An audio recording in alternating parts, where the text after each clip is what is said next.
All right, today on the podcast, we will be talking about a very, very sensitive issue. Sensitive issue because it is this kind of topic that divides people. But it is important for us to hold very difficult conversations if we are going to make progress as a people and as a nation. What is a genocide? Is it important for us to understand what is happening in terms of nomenclature, in terms of stating, okay, this is what is happening, and then that will now reinforce the approach we'll use in solving that problem? It is massively important. There is the vantage point of that pregnant woman that was slaughtered.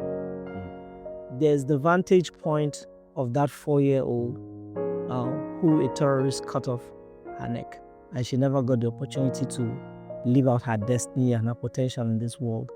There's a vantage point of that father who had to run away, thinking he could get his family, but his family was burned in that hut. And no matter how long we debate this and insult each other on social media, no matter where we choose to stand on our sides, that vantage point is not subjective. That vantage point is the vantage point that we must all empathize with.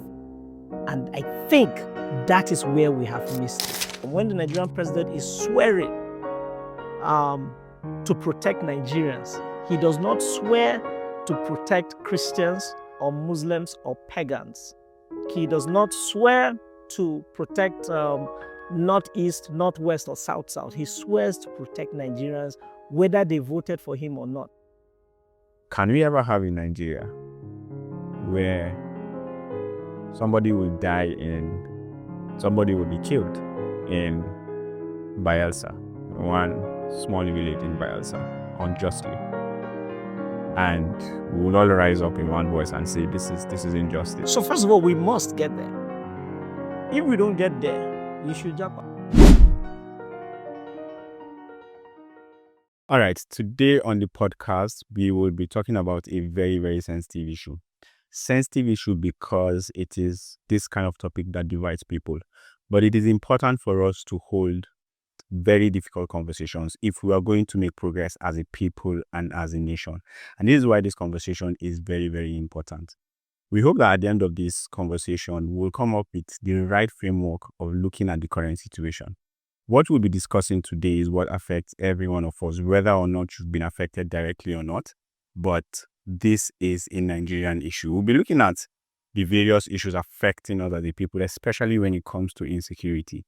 A lot has happened over the past few weeks around insecurity, around genocide, and around people actually suffering the cause of pain due to insecurity.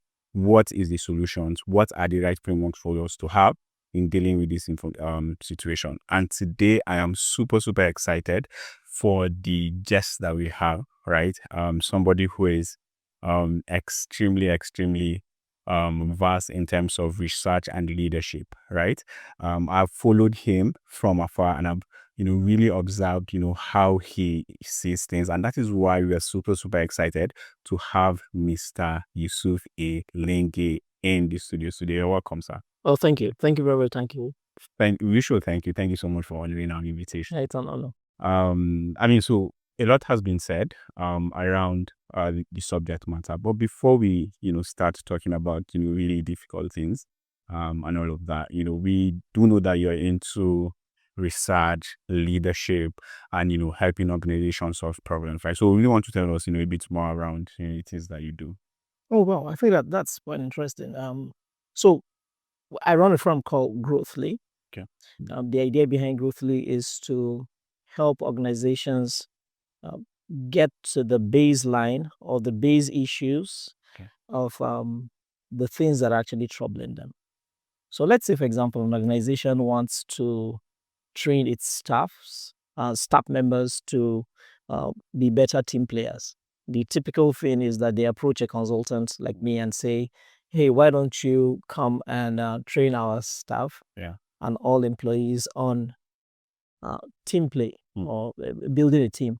And the natural thing is we just go there, put on our slides and and take our reframes and leave. But then that most times does not go to the root of things. Okay. Because team play is a generic topic that seems to cut across every single organization and every single team, but it can also be specific and unique and, as tailors would say, bespoke to each organization and each firm. Okay. And so the modus operandi of Growthly is that we won't come and just plaster teamwork over your team or over your firm.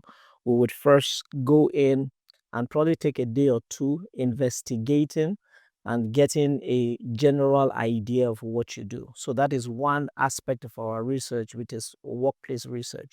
It is based off that we will build your curriculum for training. So that is on the one hand. And then on the other hand is we do social research. So we go into society to find data. My background actually is geology. Oh, okay. Yes, amazing, and pure sciences. Oh. And so for years I was in geology, and then when I was done with that, I went into education, Okay. working as a teacher for 9 years, and I taught senior secondary school geography. One of my most exciting topics had always been population. Not because of population, but because of what population actually is. It's supposed to be a means for you to collect data so that government and policymakers can make better decisions. But the last population exercise done in Nigeria, for example, I think 2006, I was in my final year in university there. And you can see that the government does not make decisions based on data. Yeah. Decisions are made based off politics and sentiments and assumptions and patronage. And so that is what Growthly does. Growthly is supposed to get into society to collect data, and based off that data, we can advise organizations and government agencies and non-governmental organizations also on how to make better decisions. Fantastic. And I think this is why you are the right guest, for this topic, right? Because a lot of what we'll be discussing will be, based on, I believe, a bit of data, research, and all of that. So my first question around the topic will be, there has been sort of like the country is somewhat divided on the subject matter, right? On the topic of whether or not there is a Christian genocide in Nigeria. Some people believe that, okay, this is not a genocide. It's not targeted attacks. Other people, believe that this is a targeted attack with the aim of actually eliminating a certain demographic. But before we go into all of that, right? What is a genocide? That term genocide, what does it actually mean? Naturally, I would have thought about this. Yeah. And I thought about that question again and again, to the point that I generally consider myself a relatively enlightened person. But to the point where I said, no, I don't know what this genocide is. Right? Not because this is the first time I've heard the word. I've heard it maybe when the Yugoslavia, what's the name of that country? When Croatia was splitting from Yugoslavia or something like that, and formed the Baltic states, and there were genocides that occurred there. And essentially, I think that is where we are having the divide. Okay. Because it is not exactly one thing. So, for example, whilst you're talking about it now, you talked about, is it a genocide or that entails targeted attacks, or is it not a genocide? And I said to myself that it can be both of those. So in the real essence of it, it can be a targeted attack, but not a genocide, because of how fluid the meaning of that term is. Okay. And so when you check the charter of what defines a genotype, there are actually about 10 steps for international bodies to actually define something as a genocide. Okay. There are steps on sensitization of the attackers. There are steps on educating and indoctrinating the attackers. There are steps on mass media, more like publication, where in fact there are even steps of dehumanizing the people. Like, for example, when the Rwandan genocide happened, on radio they were calling one group was calling the other group cockroaches. And I think before the 2019 election, there was a state governor in Nigeria that termed the opposition cockroaches.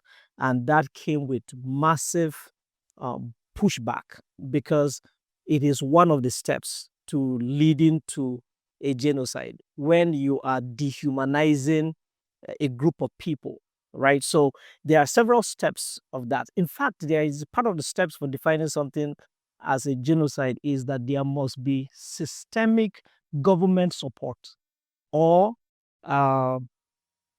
actually government, state support. So you need to be able to prove that the state, by state now I mean the government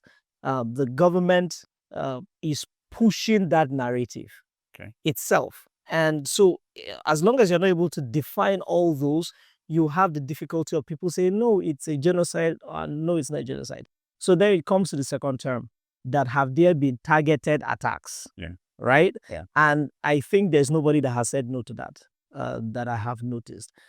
Has there been targeted attacks? Obviously, there have been targeted attacks of villages that are predominantly Christian. There have been targeted attacks of communities that are homogeneous religious-wise. And but then also, then you now have the complication again of where Nigerians are struggling to say, okay, even if so and so village was attacked, were they attacked because they were Christians, or they were in the line of attack? There are so many nuances. And that's really what I believe the argument is about. And to simply pitch a tent is just to choose where you want to stay on the argument. But the argument spectrum is not going to end. All sides have various arguments that they're having.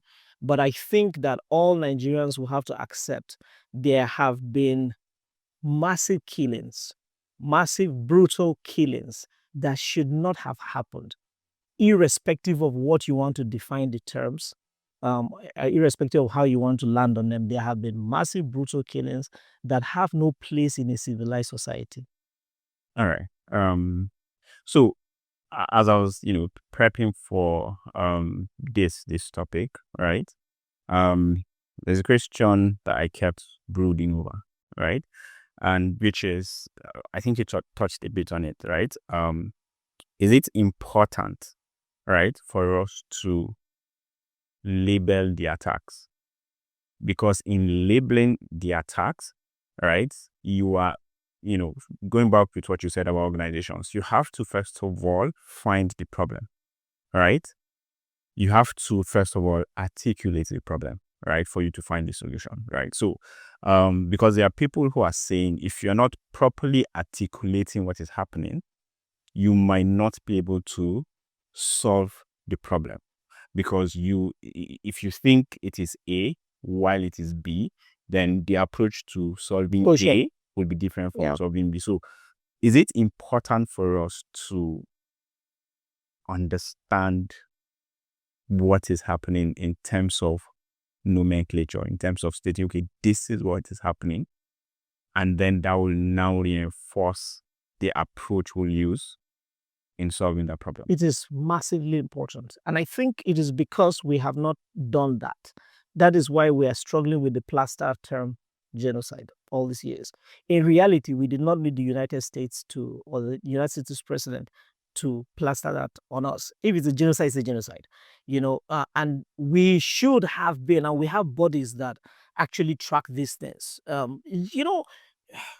Nigerians generally are ignorant of how government operates. And even that I said earlier, I consider myself slightly enlightened. I am always wowed by the dimensions within the Nigerian government. For example, there's an agency called Osprey, Early Warning Signs. It's an agency under the Vice President's office. They've been doing splendid work. They've been publishing reports every 3 months or so. I have quite a number of their reports. Maybe I'll share some with you.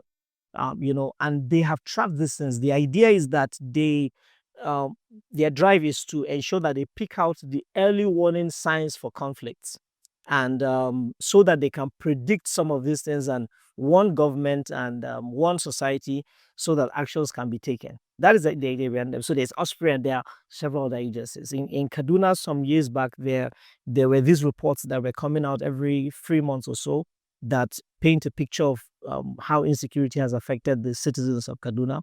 And I don't know if the reports are still ongoing by the Ministry for Internal Security. Okay. But so there are some of these things, and it is in a way that the only way you can know how to solve some of these things is if you actually track properly, if you follow properly. And Nigerians will now have to pay attention to the tracking that is being done. So if Austria publishes something to say that we are having and I'm telling you an actual report, we're having a dwindling of the Chad Basin. And because of that, 30 million people are at risk of plunging into poverty within the next 3 years.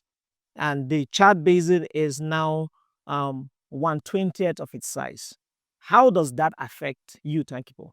It affects you by knowing that there are 30 million people, maybe there are 10 million homes and livelihoods have been affected. And so what it means is that fishermen will not get their harvest any longer. What it means that there will be a lot of massive unemployment, the 50% or more youth unemployment, youth population in that particular location, the Chad Basin area, will go unemployed. And so there could be youth restiveness. Crime will rise. That's actually what it does. So what should government do about that? Government should take that report and say we need to move into action immediately. What do we need to do to recharge the basin? What do we need to do to ensure that maybe we skill up the youth so that they can pivot away from their livelihoods going to the basin, right? So there has to be a strategic way to look at these things if we actually follow the outputs that we've been getting from the various research institutes that we have placed. So yes, I agree with you that it is important for you to define the things that the experiences that we're having, but you don't define it. Maybe I don't agree with that at that point where you don't define it by someone throwing off a label on it, or at the point of chaos. Suddenly, we're throwing terms out. Do we have we followed these things to this point where we can say, okay, no, this is what is happening, and this is what we have as our backup for that. So interesting. There's a little bit of a problem though. Yeah. Right. When you talked about tracking, right, and when you talk about getting this information from the different government quarters and all of that, and I think that problem is a fact that for very many Nigerians, they've lost faith in the institutions that are supposed to roll out these numbers. Take for example, right? You hear, the news is saying this happened here and these are the numbers of casualties. But then when you go on ground, you realize that this is what they are reporting versus what is actually on ground. Yeah. Those are two separate figures, sometimes by a very wide margin. Yeah. Right. And so people who should otherwise say, okay, government, what is happening, right, have lost faith in the institution, right? How can they now trust the institution, for the institution to say, okay, based on our data and all of that, this is actually what is happening. So and I sorry. Yeah. And I think this is what has informed people's tagging of unilaterally tagging the situation, because we don't trust the institutions, and so we're going to go by what we see, by what we hear, and by our lived experiences. Yeah. So you are a medical doctor, and a patient walks in, and you check the vitals of that patient. The patient is diabetic. The blood pressure is hitting 220 over 160. Vitals are down. You do some nudges at the back, and you discover that this person's kidney is gone. He is 78 years old. but he's still the breadwinner. And there's this large family around, and they're screaming, they're saying, "Doctor, do something. What is wrong with Grandpa?" And you come out to say, "Don't worry." What would you say? What would you tell them? Who says don't worry? No, what would you tell them? What would I tell? Yes, what would you, at that point of panic, at that point where there's chaos around? As the doctor? Yes, as a doctor. What would I tell them? You probably will go, Grandpa will be... I mean, to the general family, right? That's exactly what to the general family, right? You know, we are doing our best. Yes. I'm going to... because I would say we're doing our best, right? We'll see how we can save Grandpa. Yeah, yes, we're doing our best to save Grandpa. Yeah. Right? But maybe to the eldest who is there, I'll take him to my office and say, okay. Yeah. This is... But then when you go to the doctor's room and you're briefing your juniors, what do you tell them? And I'm briefing my juniors. Yes. The doctors... I'll tell them this is actually what is happening. Yeah. If we don't do something real quick, these are the problems I would expect. In fact, you most likely tell them that this man is going to die. Yeah. If you know the prognosis is there. If I believe he's going to die. Yeah. No, there are times where doctors know that this man is not leaving this hospital. Right? They have a lot of certainty. And so when it happens, even when it happens contrary to that prognosis, they'll be like, look, this is a miracle. Right? Because their prognosis that this person can live here. Yeah. Now, so you see, there are 3 dimensions that you just mentioned now in communicating that. You would tell that little 15-year-old granddaughter that Grandpa will be fine. Don't worry, put a smile on your face. Then you tell the elders in the family, his son of maybe 50-something years, that, look, your dad is in a very bad condition, sure, but I promise you we're going to do our best. We're not going to just waste your money. And then you go tell your doctors that, look, the prognosis that this man's going to die, but let us see what we can do for the family. Did you lie at any of those points? Now, you see,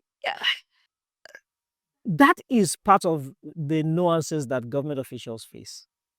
I can assure you that if you were going to make a report and you're in government, you are not... And look, I tell people, are you trying to vote a leader, or you're trying to vote a pastor or a religious leader? You have to choose sometimes. We're not Americans, but as observers, is Donald Trump... Some people say, oh, Donald Trump is doing a great job, right? I'm probably tilting more on the point that he's serving Americans. He's fulfilling his mandate. Yeah. But are you going to judge him based on morality? Right? So, and that's really what it is, that government officials often paint a different picture because, like you said, they're talking to the general public. Okay. They cannot tell you, and I don't think it is right for them to tell you. There are points where you tell the people, you better run, oh, this place is in trouble here, right? But when they are trying to see if they can get a nip on the situation, they may need to deflate things like casualties. They may need to deflate things like the full extent of the problem. And it is part of their responsibility to keep society sane and safe, and live society in a point where society can still even have these sorts of debates. Because if they throw at us if the National Security Advisor were to throw at us every single information he has, I don't think we'll be sitting here analyzing what is actually happening. These people receive massive forms of information. Now, does not mean that I'm in endorsement of the government. Now, we'll go back to the question of trust. That have the people lost trust in the government? I really think so. I think massively. So I watched a video today where because of what happened between the minister of the FCT and the lieutenant. The lieutenant. Yes. I think FCDA had to move their trucks out of the site. Okay. And there were hundreds of people cheering and booing them. And when the police drove by, they also booed the police. I didn't see when the military drove by.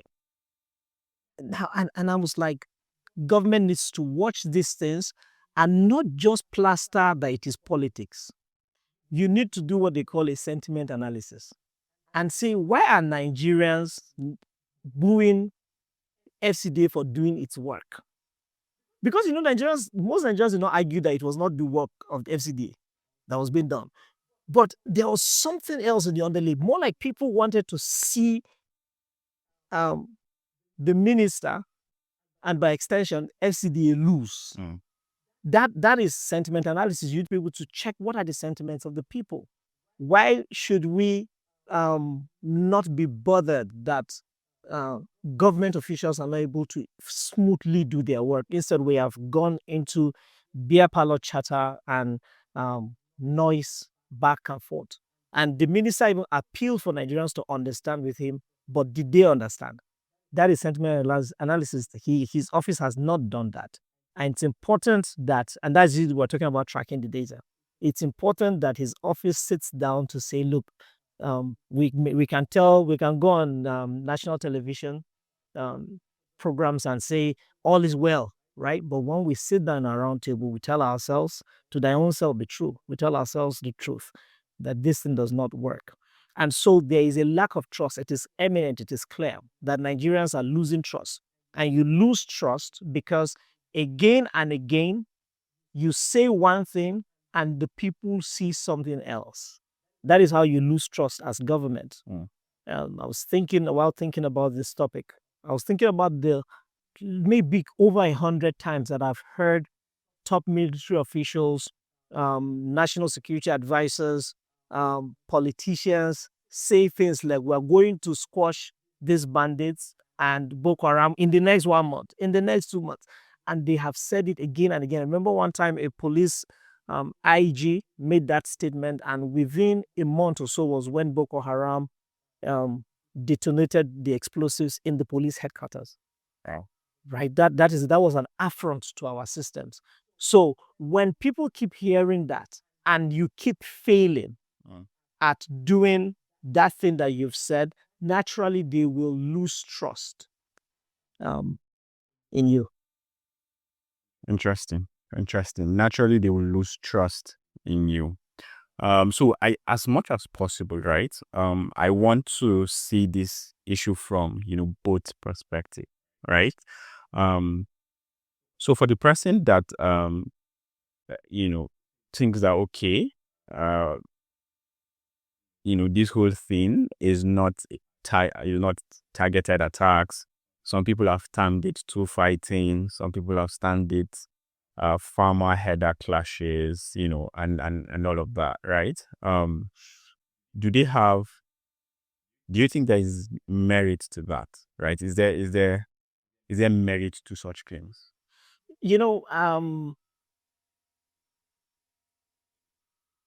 When you do a study on perspectives, you would have to face this question. Is it possible on one issue for two people to have diametrically opposite perspectives or opinions about what is actually going on and both be right? Objectively? In whatever way you want to follow. I don't think our opinions, to be honest, my opinions are not objective. Our opinions are really subjective.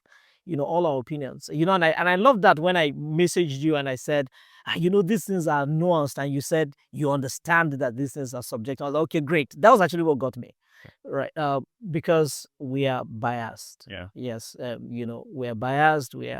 There's this story of a museum, I don't know, I think maybe in the US, that was opened, and it had two doors when you want to walk into it. And the first door said, walk through this door if you're biased. And the second one says, walk through this door if you're not biased. Yeah. And the second door does not open.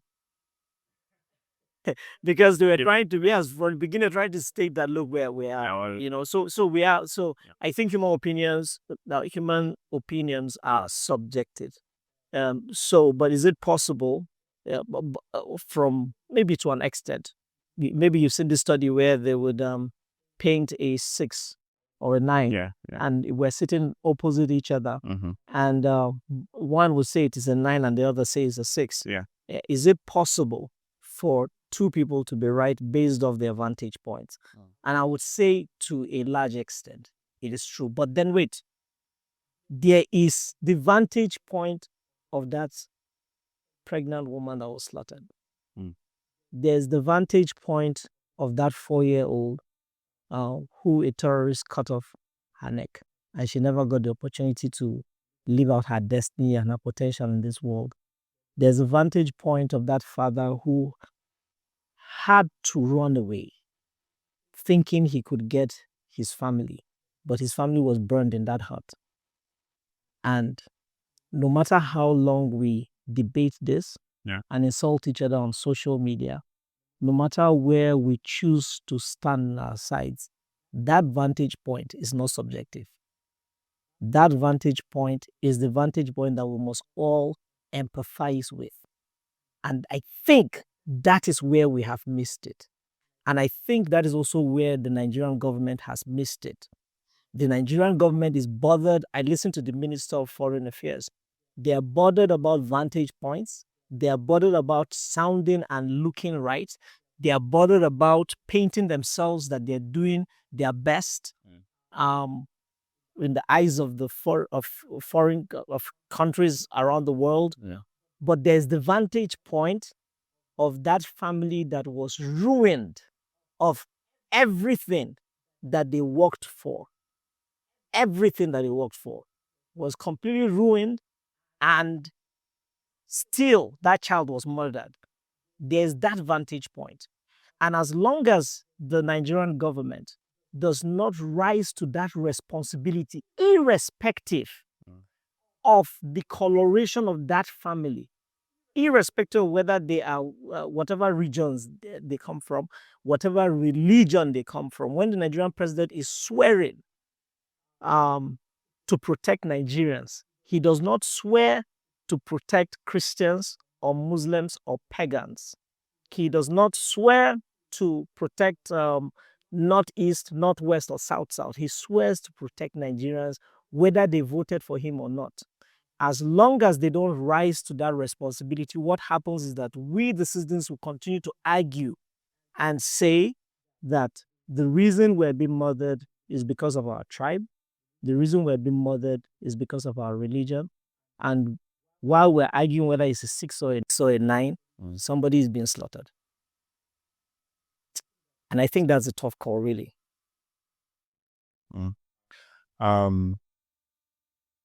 How did we... I've talked about this, and just before you came, we were having a conversation about the Nigerian situation, right? And can we ever have in Nigeria where somebody will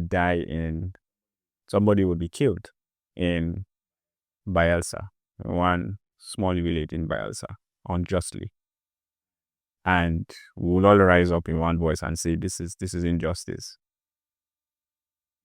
The people who are responsible for this should be brought to book. And in the same way, somebody will die in Jos, another person will die in Yobe State, in Kebbi State, and with the same anger, with the same need for accountability, we all will rise up with one voice and say, if this person is killed, or as this person is killed in the manner that he was, this is unjust, and the people who are responsible must, be brought to book. Can we ever get there? Because to me,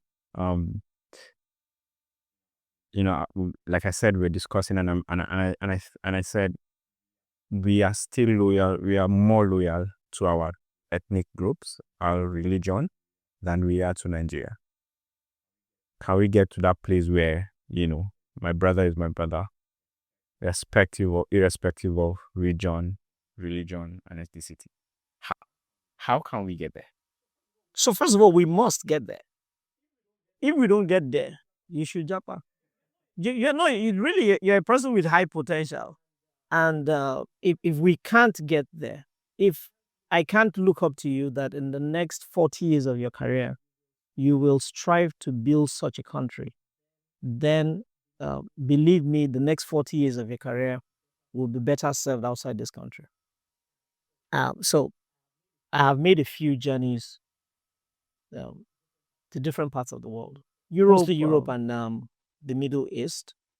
And one day I got off the metro line in Dubai. And I was walking and I had my iPad with me and I had my iPhone with me. And I think maybe I had some other device with me. And I was walking the distance that it would be from the metro station, the closest metro station to my hotel. And there were these two ladies walking also. And then I checked the time and it was 1 a.m. That was when it dawned on me that these ladies are walking alone by 1 a.m. and they're not afraid that anybody is going to pounce on them. That's when it dawned on me that I'm working with devices that were worth millions and I'm not afraid that someone is going to stab me. In my Bernawa, I would not walk openly by 3 p.m. with an iPhone, even if I'm sometimes inside the vehicle, in a position where it can be snatched up. Yeah. And I think it's also, you have that level of consciousness. Now, and I've seen that across a few parts of the world. I still don't consider myself widely traveled, right? Let's further that.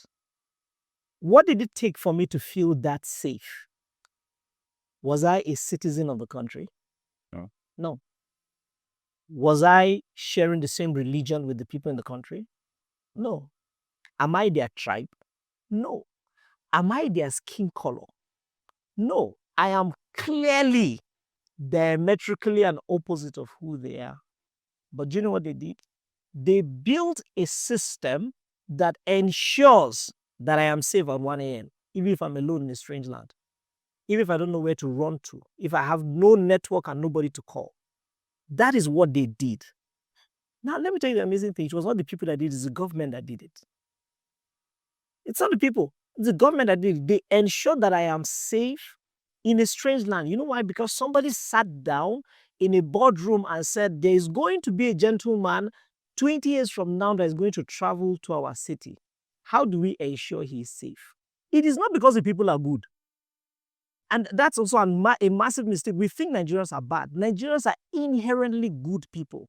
You know, when you... The people behind the camera will disagree. And I understand. We literally were talking about... And I really understand Nigerians are literally inherently good people. And there are even there's a dimension of these extreme arguments that we have that is really just online. Just take a trip to Kaswa Market right now, and you will find a Hausa man who is sending his payments for his tomatoes to his Igbo neighbor's account, knowing that that man is going to give. Just yesterday, I love going to the market. I don't know for whatever reason. I love going to the open market. You know, I love pricing stuff. I don't know. Maybe yesterday I was thinking about it. I said, maybe this is from childhood. My mom used to send me to the market a lot. You know, so I love doing it. I go and I pay them cash and we joke and we laugh. And just yesterday, I went to this man's place. I was going to buy crayfish. It was a Fulani man who was taking me to his store. Look, note this. He passed by his tribe's people's shop, not Fulani, in a Hausa, and maybe a few people that could have sold that to me. A Hausa girl told him, oh, go to this street, you get a Fulani man, took me to a specific Igbo man. There was, I think, a northern man, I don't know if he's Hausa, just beside him. And he whispered to me in Hausa, don't buy from this one. Go to this other man. And he took me to this Igbo man's shop who was not around. And they were willing to even help the man sell his crayfish. And I said, this is Nigeria. Not some so-called influencer typing nonsense on X and cursing out millions of people with one click of a button in his safety somewhere.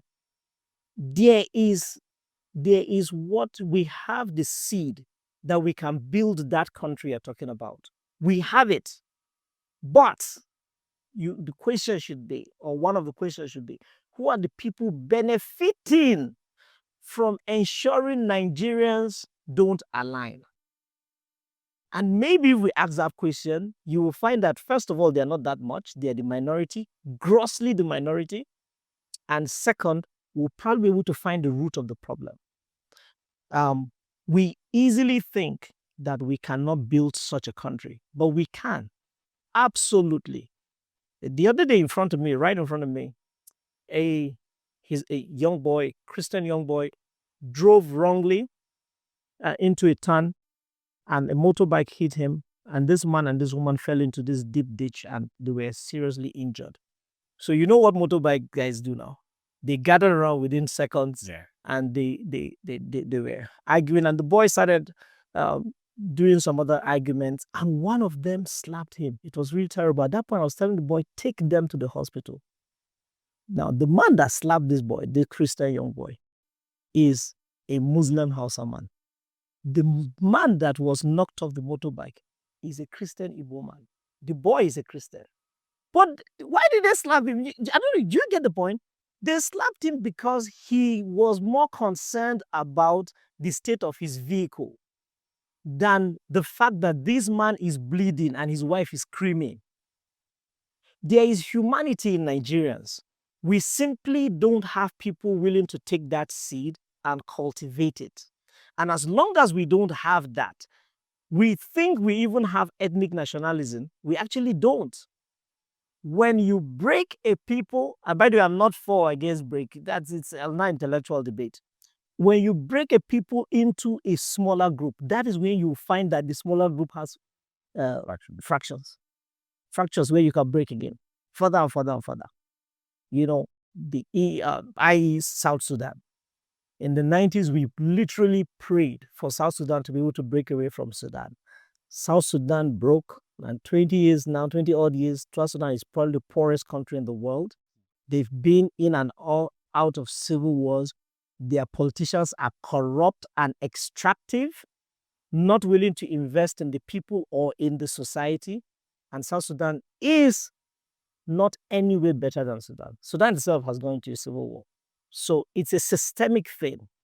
We need to start building and having such conversations so that we can build systems that will ensure that irrespective of the person's tribe, religion, we are protecting a human being. Protecting a human being. And not his tribe. We're not protecting his ethnicity. We're protecting a human being. Nigerians must feel safe in the Southeast. You right now must feel safe in the Southeast. You must be able to have land rights in the Southeast. You must be able to, if you give birth to children in the Southeast, or your children grow up in the Southeast and want to contest for elected positions, they must have the right to do that because the Constitution protects them to be able to do that, right? You must be able to. I was a teacher, like I said earlier, and I had these children that many of them from different parts of the country. And Kaduna State government would be giving out, maybe they're paying for their NICU fees. Okay. And they would come to me and say they're not qualified for it. And I'll say, why? Say, oh, no, I'm from Edo State. And I'll say, have you ever been in Edo State? No. They've spent the 18 years of their life, born and bred here. They have never left Kaduna. They are Kaduna boys.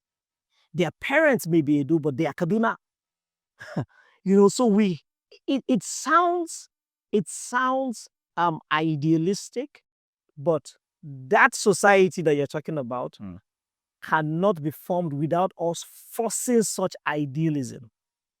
And as long as we keep saying, you meet someone and the reason why you're asking for the person's name is because you want to know the person's tribe, and so that you can know what prism to look at the person through, we're not going to be able to build a society. Interesting. But you genuinely believe it's possible? Yeah, yes. Do you think we have to, or you believe we can? Because those two things are, I believe that we can. One of the struggles, maybe the doubts that I've had of recent times, is that the people that should build it, a lot of them have had to leave the country because of lack of opportunities, the Japa syndrome. And so I feel a little that the critical mass is being delayed, because you need a critical mass to be able to build this. You need an educated group. You need forceful people. You need people that cannot be bought off by 3,000 naira. And it's a waste of time cursing out somebody who collects 3,000 naira to vote. Honestly, it's a waste of time. If you know the depths of the person's poverty, he probably would have been the one to give you 3,000 naira. But we need people who can have such high-level intellectual debates to put their hands on the plow and not run away. Because you see, many of the countries that we do run away to had to make massive sacrifices. And there's no shortcuts to it. And let me put out a disclaimer. If tomorrow I jump out, I will send you this. don't send me this clip. Right? But you do get the idea. I think that do. we Yeah. can, and I think that we need to probably talk about these things more. We need to put it out there more, because the real issue, I believe, with Nigeria, actually people that can understand you and I, they are the real problems, because they are the people that we give government positions to. They are the SAs, they are the SSAs, they are the advisors, they are the commissioners, they are the ministers, they are the governors. These are people that can. Our politicians are not illiterate. We have politicians that have PhDs in civil engineering, and they did not buy it. Do you know what it takes to do that? They are not illiterate. There is a different thing that is driving their behavior. Okay. So a lot of topics. I'm conscious of time. But the president of America designated Nigeria as a country of particular concern, right? And a lot of people have reacted to that. Some for, some against, right?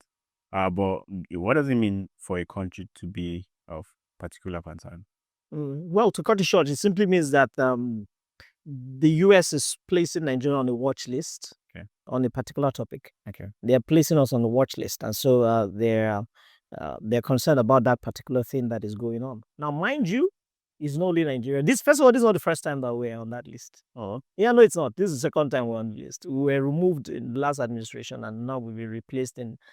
The first time it was not because of but we were placed in that list. So this is the second time. And then there are some other countries. Russia, for example, is in the US list of countries of particular concern.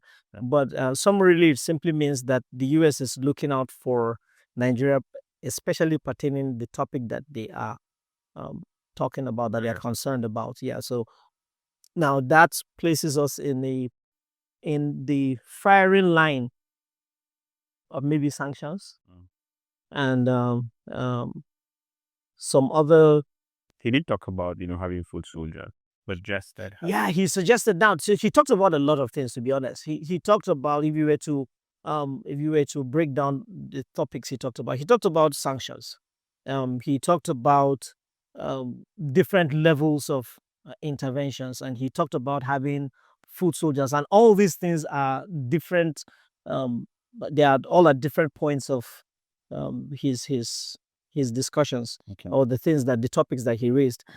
So you would have to dissect each to talk about them, But so you answer the question about being a country of particular concern. That's essentially what it means, to the extent that I understand it. All right. So the reactions that have trailed that has been, rather interesting. Other people have, so you have the extreme views. If America comes in, we're finished, right?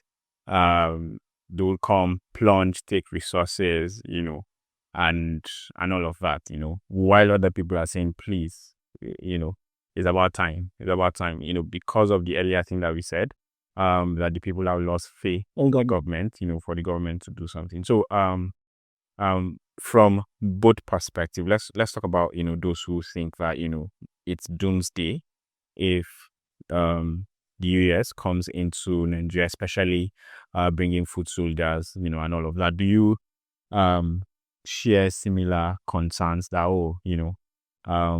we should watch out for what America wants to do beyond what they're saying? Yeah, there is another intention behind that.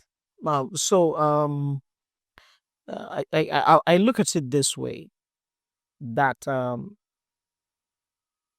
now let's go back to what the president mentioned, especially in the speech that he made, not in the post on X.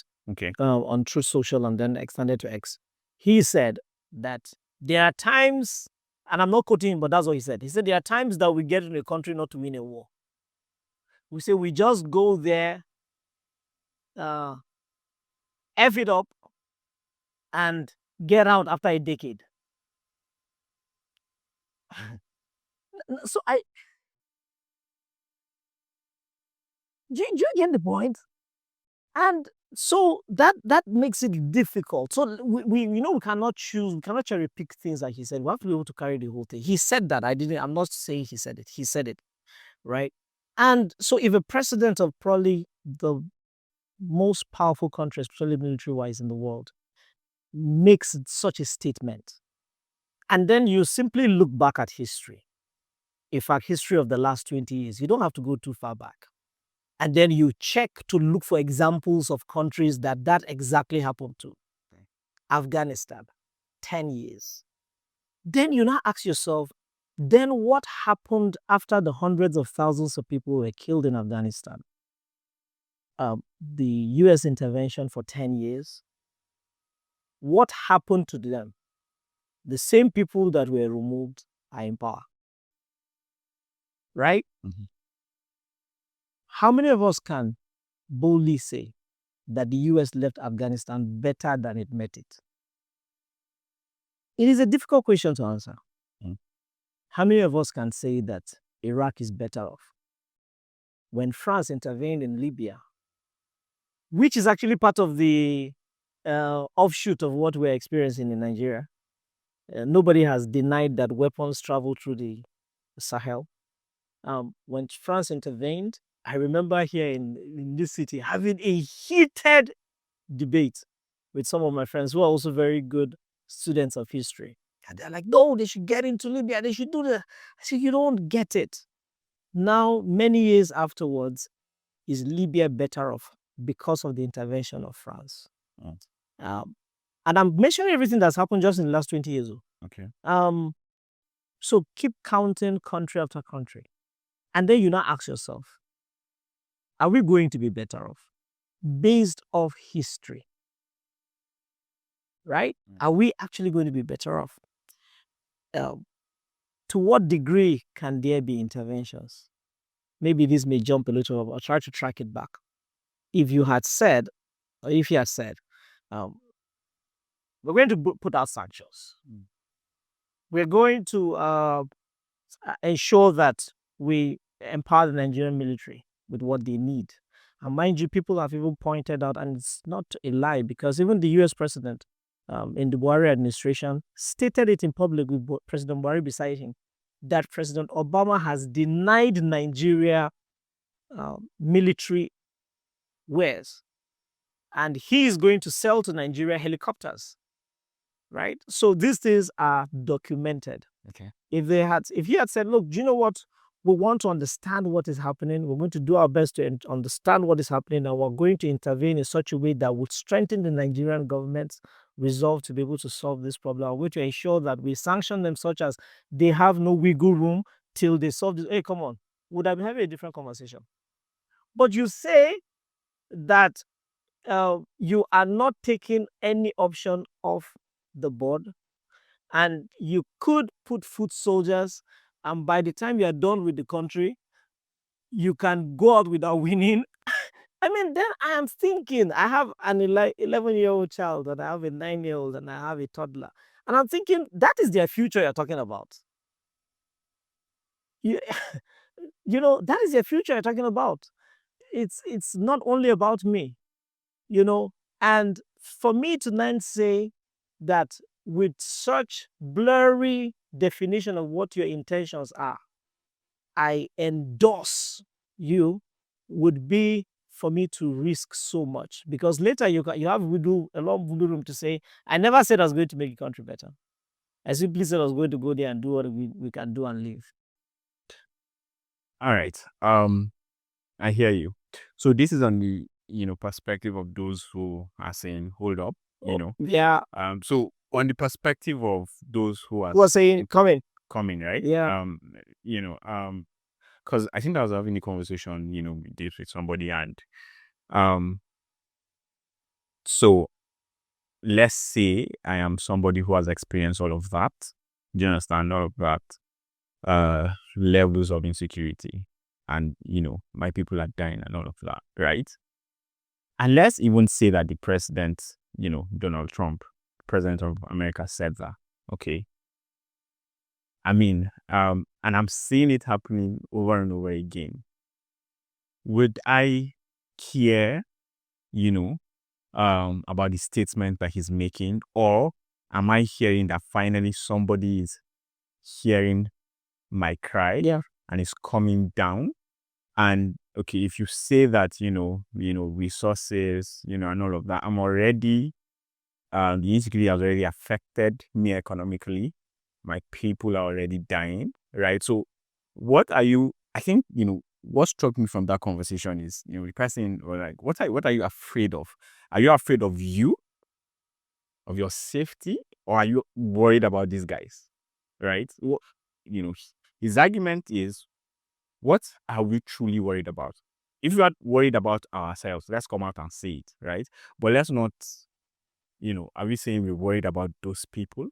So, because if you are those people, you bother. So, So again, so interestingly, I actually Skip, I might talk about the other part of it. So on the other side of it, like I said, so it's actually not two sides, it's three sides. It's three sides. Yes, I will explain the third side, and I hinted it earlier. Okay. I said there is a 6, there's a 9, and then there's a victim. Right? That's a reality that none of us can deny. There is none of us in this studio at this time that could not, in a different possibility, have been kidnapped. Yeah. There's none of us here. Yeah. Right? We live in Kaduna. We have supplied the roads. We have, there's none of us maybe that does not know somebody. Of course. Right? There's none of us that, in fact, many of us have actually contributed to communal paying of ransom. That is not what you worked for. You didn't work so that you can earn a living and give some idiot, right? But these are our realities. But then there's also the person in the heat of it that was running deep in the bush. So there's a second part of it. Like I said, not everyone saying, come in, is even the third side. In reality, there are so many. You talked about the subjectivity earlier. We can all debate and sound objective. There are points that I'm sounding objective, but I'm still being subjective, right? There are so many nuances and motives in people's minds. There are people who are simply against the government, right? There are people who are simply angered, maybe just a small proportion. But when you're online, a small proportion can sound very, it can sound like a hyperbole. There are people who are simply angry about the makeup of government. There are people who, there are so many reasons for people to choose a particular side. There are people who are hopeful for different things to happen, right? And then there are people who are saying, look, this thing, we're in the middle of this thing, and enough is enough. Yeah. Right? Now, do you know what that person is saying? From my interpretation, that person is not even necessarily saying, I want an external force. I'm saying nobody should die again here. We don't want anybody being killed here. We own these locations. We reserve a right to live in this location, to do our businesses, which may be farming in these locations, and to live safely and raise our children here. Okay. We should not be displaced. We should not be murdered. We should not be. That is actually what that person is saying. Okay. And so, what I am saying is, I hope that the small window that we seem to have, the Nigerian government can prove to that person that we can provide the security that we swore to provide for you. But if the Nigerian government does not, then it will have to face its people that it has lost trust with, and at the same time, it has to face an external intervention. Unfortunately, we're already facing this. It should never have come to this. Whether it is Christian or Muslim or Hausa or Yoruba or Igbo, if the government, successive governments, including this one, had spent sufficient of their energies ensuring, okay, look, think about it now. If let's even excuse the Yaradua, Jonathan and Buhari administrations. Let's assume what has happened.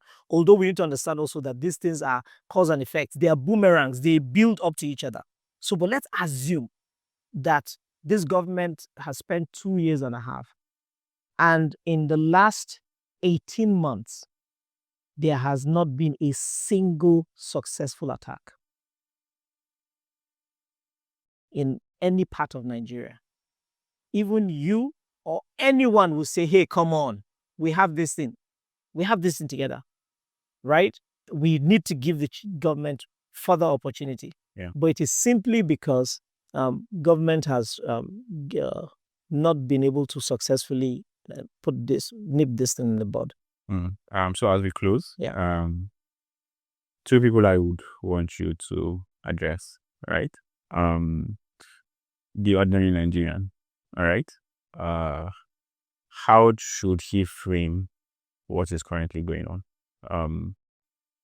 What are the right framework, right, to look at this? I get, and I like that you were saying, it's a subjective thing, right? And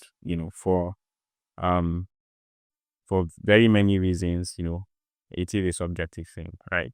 But what I'm hoping we'll achieve is to seemingly get a common ground, right? How will the ordinary Nigerian, how should he perceive what is currently going on with the insecurity, with the involvement of foreign government, right? How do we stay together, right, through this process? And I also want you to address, the people that have suffered, through this whole ordeal, right? Because, I mean, it's one thing to sit in, sit in a studio far away from what is actually happening, right? Like you said, virtually everybody here has experienced this at, different levels. Somebody, relation or something, but it's still a bit different from actually having, experience it maybe very close to home and all of that. So for somebody who is going through this pain and suffering and losing hope in the Nigerian government, right? Is there a message for them? But let us start with the ordinary Nigerian who is a warlord on Twitter and Facebook and, just giving off opinions and ideas. What do you have to say for them? Okay, for the first group, Yeah. While you're speaking, something dawned on me. I remember when President Yaradua did a military attack on or pushback against Boko Haram, 2009. I was in Delta State, and we were far away from it, But being someone who is from northern Nigeria, I still had an affinity towards it. There's just that thing that this is not that far from home, but to the average Deltan, yeah, I mean, it could have well been happening in that country. Yeah. But there was a general attitude that this thing is happening in faraway Borno State. It is their problem. Until it kept creeping closer and closer, and at a point even got to Abuja.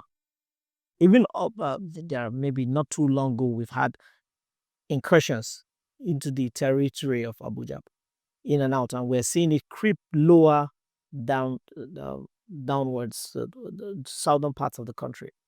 And in reality, the perspective I would like us all to have is that when the tip of your finger is hurting, the entire body is sick. It is not only the tip of the finger that is hurting, it's the entire body that is sick, and that is why you feel pain, because the signals have gone to your brain. Sure. And there are some things you now cannot do. So we need to be able to realize that one part's problem in Nigeria is the entire part's problem. We like sectionalizing every single thing.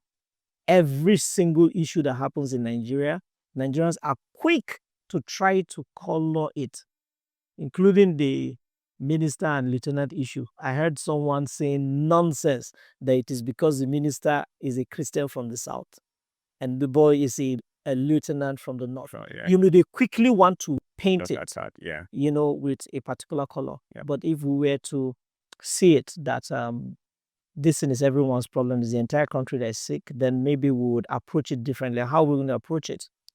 I'll still get to the people who are victims. We can now approach it by pointing fingers at the people that we have and that we are paying, right? People that we are paying to do the work. Government officials. We can now put a heavy demand on them. I can tell you that Nigerians actually don't put demand on government officials. No, Nigerians don't. Nigerians don't even know what a government official is supposed to do. An average Nigerian does not know what a House of Representatives member's work is. So they think his work is to come and put a solar street light in their community. They actually don't know that he has no business with things like that. So Nigerians don't know what a councillor is supposed to do. Right. They don't know what the local government chairman or chairpersons are supposed to do. And we can probably point fingers at the right place. And now, speaking to those people, the responsibility is for you to build a country whose value systems do not look at superficial things that are only on the surface. Instead, you treat the whole human being as a human being. And then you would start to see within a few years that the Nigeria of our dreams is being built. Right? And so what I'm trying to say is that the Nigerian government members of the Nigerian government must not be partisan to going for superficial things. I'm one of those people that, and this is a different conversation, I'm one of those people that think that the value systems of Nigeria are not the things that will build a wholesome country. Like we talk about peace. Let us live in peace and unity. I mean, what's peace if there's no justice? Yeah. Right? I feel justice is a higher level value system than peace. You can't tell me to just be at peace, be at peace, be at peace. But let there be justice. What you were describing earlier earlier in the podcast was justice. That someone performs a crime and the person is punished. I once heard one-on-one with an ambassador, a Nigerian ambassador, former ambassador to a country, say that in his country, at that point he was serving, some Nigerians executed successfully an armed robbery, right? And they broke through a bullion van. So it got to him because he's the Nigerian ambassador. Broke through a bullion van and robbed it. And they dispersed in 5 different directions. So that even if you nip one, you cannot get the other one. And he said in 24 hours, all of them were caught. 24 hours? In 24 hours, all of them were caught. Now, when you hear of that, what does that tell the next bullion van driver? It does not matter. They will catch them. I'm safe. It sends a message. Yeah. So, but when you hear that a girl was jogging outside your street, 2 streets away from you, and was stabbed and robbed, and 6 months later, nobody has been punished, nobody is in court for that particular crime, what does that tell you? To tell your younger sister, don't go out to jail. Yeah. That's what it tells you, because I don't trust the system. Yeah. So I would still put it back. It is not your responsibility as a citizen. It is not the responsibility.